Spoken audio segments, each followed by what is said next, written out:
کہ یہ عہدہ بھی عارضی ہے. تو اس لیے اب حکومت میں جو آتا ہے وہ یہی سمجھتا ہے کہ جناب میں خود کو مضبوط سے مضبوط تر کر لوں, میں سیف ہو جاؤں, میں ہمیشہ کے لیے کچھ اپنے لیے یہ تخت سجا کے رکھوں. تو ایسا ممکن ہوتا نہیں ہے. اچھا, اس کے ساتھ ساتھ آپ یہ دیکھیں کہ فضل الرحمان صاحب کی جماعت کے حوالے سے یہ خبر آ رہی ہے کہ ان کے اپنے لوگوں نے, فضل الرحمان صاحب کے اپنے لوگوں نے ان کو کہا ہے, سینیٹرز نے, کہ جی ہم پر بڑا دباؤ ہے, آپ بھی پیپلز پارٹی کی طرح لگ جائیں اور کہیں دیکھیں 18ویں ترمیم بچ گئی ہے, صوبوں کے اختیارات نہیں چھینے گئے, لہٰذا ہم وسیع تر قومی مفاد میں اور آئین کے تناظر میں, 1973 کا آئین جو کہ اب رہا ہی نہیں ہے, اس کے تناظر میں ہم یہ کر رہے ہیں. ان پر بڑا پریشر ہے. فضل الرحمان صاحب بیانات کی حد تک بہت زیادہ آگے نظر آئیں گے. صوبے کے حقوق پر ڈاکہ ڈالا گیا تو بھرپور مزاحمت کریں گے فضل الرحمان صاحب. اب یہ شاید اس لیے کہہ رہے ہیں کہ آگے 28ویں ترمیم آنی ہے تو اس کے لیے ابھی سے بیانات دینا شروع کر دیں کہ 27ویں تو ہو گئی, 26ویں کے بعد اب 28ویں کی بات آ رہی ہے. اس میں مزید اس طرح کی چیزیں آپ دیکھیں گے. اس میں بھی خواہشات پوری نہ ہوئیں, کیونکہ خواہشات تو بڑھتی رہتی ہیں, انسان ہیں. تو پھر 29ویں کی بات ہوگی. تو فضل الرحمان صاحب کا یہ بیان اسی تناظر میں آپ لے لیں, کیونکہ باقی تو فضل الرحمان صاحب اب بیانات تک ہیں. تحریک انصاف ہو, تحریک تحفظ آئین پاکستان ہو, انہوں نے تحریک چلانے کا اعلان کر دیا. فضل الرحمان صاحب ان کے ساتھ کتنا آتے ہیں یہ دیکھنا ہوگا. اور ابھی تو صوبائی خود مختاری کو نہیں چڑھا گیا, لیکن اگلی ترامیم میں ہو سکتا ہے. تو اس وجہ سے پریشر میں آ کے کہ پھر ہمارے پاس کچھ بھی نہیں بچے گا, تو آگے ہو سکتا ہے فضل الرحمان صاحب واقعی کوئی تحریک چلائیں, لیکن ابھی تک اس کا کوئی امکان نہیں ہے, نہ ہی ان کا ماضی اس طرح کا نظر آتا ہے. اور جی آپ یہ دیکھیے کہ یہ جو استثناء ساروں کو دیا جا رہا ہے, اس میں ایسا کرنا چاہیے کہ نون لیگ کے ایم این ایز کو بھی استثناء دے دیں, کیونکہ ان کے بچوں نے لوگوں کو کچلنا ہوتا ہے کیڑے مکوڑوں کی طرح. اب سرگودا سے خبر کیا آئی کہ مسلم لیگ نون کے ایم این اے ارم حامد کا بیٹا احمد حامد گرفتار کر لیا گیا. اس سرگودا سے مسلم لیگ نون کے ایم این اے ارم حامد کے بیٹے احمد حامد کو گرفتار کیا گیا ہے. سرگودا حادثے کے نتیجے میں ایک بچہ موقع پر جاں بحق ہوا تھا, جس کا مقدمہ بھی درج کر لیا گیا. حادثے کے وقت گاڑی ایم این اے ارم حامد کا بیٹا احمد حامد چلا رہا تھا, جس کی عمر تقریباً 16-17 سال ہے. حادثے کے نتیجے میں ایک زخمی کی حالت بھی تشویشناک بتائی جاتی ہے. کچھ ویڈیوز بھی آئیں جن میں تصاویر کے ساتھ ساتھ یہ بتایا گیا کہ اس میں بچہ ایک جاں بحق ہو گیا ہے, بچی اس میں زخمی ہے. اور پھر یہ بھی کہا گیا کہ جی فوراً ڈرائیور کو ساتھ لایا گیا کہ دکھایا جائے کہ ڈرائیور چلا رہا تھا, لیکن اصل میں بچہ چلا رہا تھا. تو یہ جناب اب خبر ہے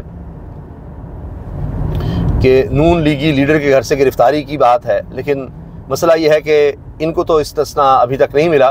لیکن جس طرح سے اب سارے استثناء مانگ رہے ہیں, تو ہو سکتا ہے کہ صدر زرداری صاحب اور شہباز شریف صاحب کے بعد, گورنروں کے بعد ایم این اے, ایم پی ایز, وفاقی وزراء, دیگر سب بھی استثناء مانگے, کیونکہ اب کابینہ کی تعداد تو مزید بڑھانے کی بات ہو گئی ہے کہ 50 سے تو کہیں زیادہ ہونا چاہیے, کم از کم 100 لوگ تو ایڈجسٹ ہم کر لیں. تو آہستہ آہستہ وہ بھی بڑھا رہے ہیں, اور ان میں آپ دیکھیے کہ اپنے سکور کیسے سیٹل کیے جا رہے ہیں ان ترامیم کی آڑ میں, وہ سارا کام بھی ساتھ ساتھ چلا ہوا ہے.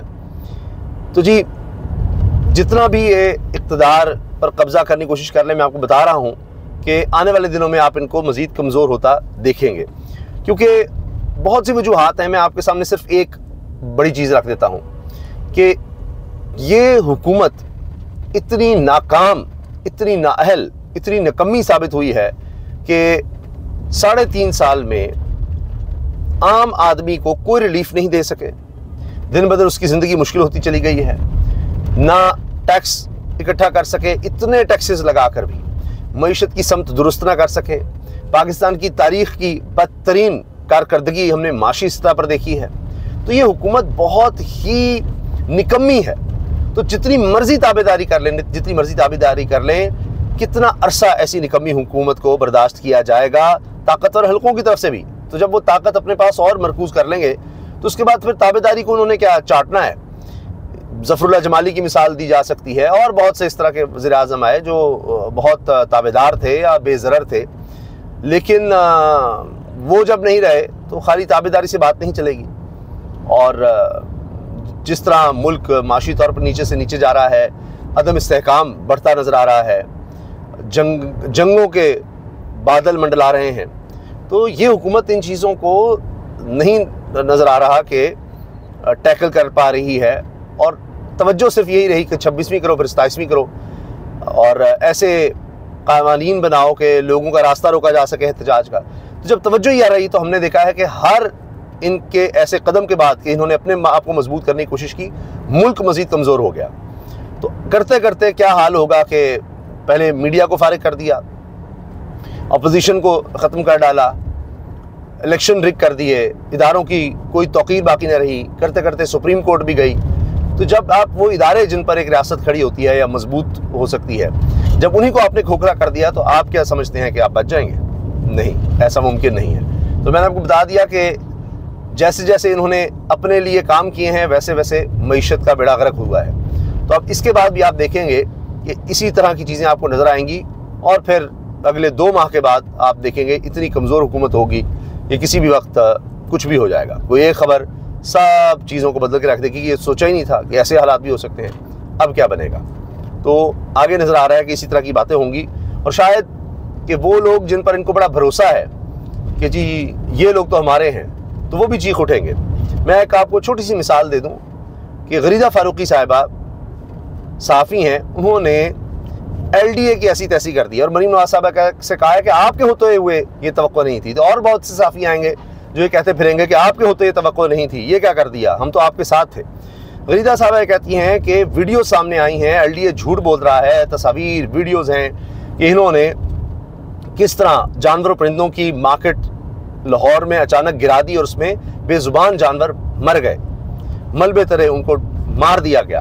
اور اوپر سے کہتے ہیں کہ جی یہ تو جھوٹی خبر ہے. تو ایسا جرم ہے، ناقابل معافی ہے، یہ لوگ قاتل ہیں، ان کے خلاف مقدمات چلنے چاہیے. یہ ویڈیوز دل دہلا رہی ہیں کہ یہ اتنے سنگ دل ہیں اور انہوں نے جو کچھ کیا ہے اس کے بعد اس پر جھوٹ بھی بول رہے ہیں. تو محترمہ میں تو یہ عرض کر دوں غریدہ صاحبہ کہ یہاں تو انسانوں کی کوئی ویلیو نہیں رہی، تو جانوروں کا کیا یہاں انسان رونا روئے گا؟ دکھ ہے، اس طرح نہیں ہونا چاہیے تھا، بہت اذیت ناک ہے. اور یہ پھر دیکھیے نا، جب آپ اللہ کی مخلوق پر اس طرح ظلم کریں گے تو پھر کہاں سے ملک میں بہتری آئے گی؟ لیکن یہاں تو انسانوں کو نہیں بخشا گیا، تو جانوروں کو کس نے چھوڑنا تھا؟ اللہ حافظ.